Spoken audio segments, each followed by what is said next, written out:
तो वहीं यूक्रेन ने एक वीडियो जारी कर दावा किया है कि उसने रूस के एक जंगी काफिले पर ड्रोन की मदद से एक जबरदस्त हमला बोला, जिसमें कीव की तरफ बढ़ता रूस के सैनिकों का काफिला पल भर में धमाके का शिकार हो गया। इस वीडियो में कुछ ड्रोन जंगी टैंकों पर निशाना साधते दिखाई दिए।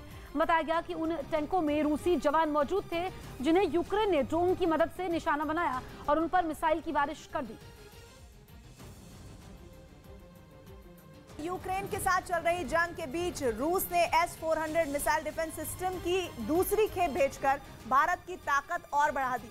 रूस की तरफ से भेजे गए इस मिसाइल डिफेंस सिस्टम की एक खेप समंदर के रास्ते भारत पहुंची, जिससे भारत की ताकत में बड़ा इजाफा हुआ। खबर है कि रूस पूरी यूनिट को एक साथ नहीं बल्कि उसके अलग अलग हिस्से भेज रहा है, जिन्हें बाद में यहां असेंबल कर पूरी यूनिट तैयार की जाएगी। भारत को S-400 मिसाइल डिफेंस सिस्टम तब मिला जब यूक्रेन के साथ रूस का पिछले 51 दिनों से युद्ध चल रहा है। हालांकि ये कयास लगाए जा रहे थे कि यूक्रेन से जारी जंग की वजह से S-400 की डिलीवरी में देर हो सकती है, लेकिन तमाम सवालों को दरकिनार करते हुए रूस ने भारत को इस मिसाइल डिफेंस सिस्टम की अगली खेप भेज दी। इससे पहले S-400 मिसाइल डिफेंस सिस्टम की पहली खेप दिसंबर 2021 में भारत आई थी, जिसे पंजाब में तैनात किया गया है ताकि चीन और पाकिस्तान की तरफ से होने वाले हवाई हमले को वक्त रहते रोका जा सके।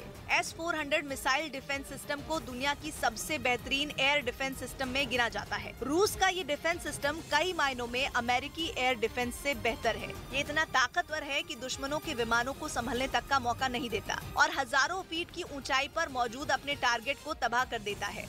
मतलब ये कि इस मिसाइल डिफेंस सिस्टम से दुश्मन बच ही नहीं सकता। यही वजह है कि भारत ने रूस से इसे खरीदने की डील की थी, जिसके तहत S-400 मिसाइल डिफेंस सिस्टम की 5 खेप अक्टूबर 2023 तक भारत को मिलेगी, जिनमें रूस से 2 खेप भारत आ चुकी है। इसकी ताकत का अंदाजा इस बात से लगाया जा सकता है कि इसकी रेंज 400 किलोमीटर तक है। मतलब 400 किलोमीटर तक के दायरे में ये दुश्मन की मिसाइल, लड़ाकू विमान, रॉकेट और ड्रोन को पलक झपकते ढेर कर सकता है, जबकि ये 600 किलोमीटर तक अपने दुश्मन पर नजर रख सकता है। यही नहीं, एक साथ 100 से ज्यादा उड़ने वाली चीजों को भी ट्रैक किया जा सकता है इसके जरिए। यूक्रेन में पिछले 51 दिनों से जारी इस जंग में जेलेंस्की की सेना के 80 सैनिकों ने रूसी सेना के छक्के छुड़ा दिए। युद्ध शुरू होने के बाद से ही पुतिन की सेना कीव को जीतने की कोशिश में जुटी है, लेकिन तमाम कोशिशों के बाद भी कीव रूस के हाथ अब तक नहीं लग सका है। हालांकि कीव का किला फतेह करने के लिए, या यूं कहें कि जेलेंस्की को घुटनों पर लाने के लिए, रूसी सेना के 64 किलोमीटर लंबे काफिले ने कई दिनों तक शहर को घेर कर भी रखा था। दावा ये तक किया गया कि जल्द ही रूस कीव का किला जीत लेगा।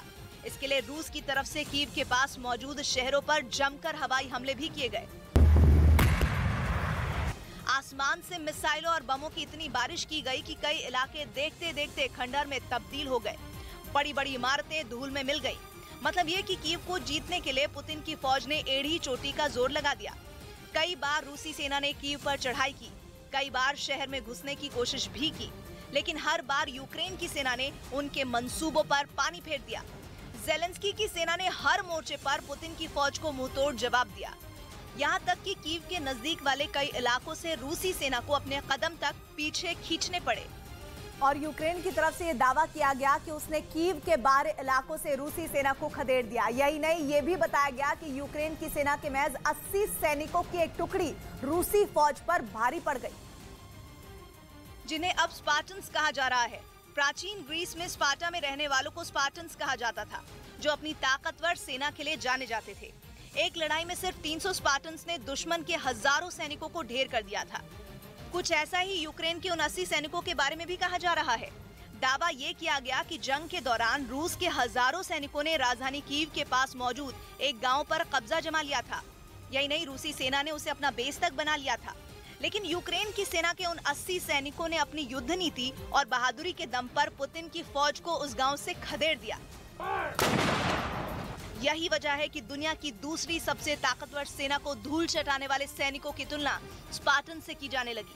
यूक्रेन की तरफ से उन सैनिकों का जंग के दौरान का एक वीडियो भी जारी किया गया, जिसमें वो रूसी सेना के साथ हर मोर्चे पर लोहा लेते दिखाई दिए।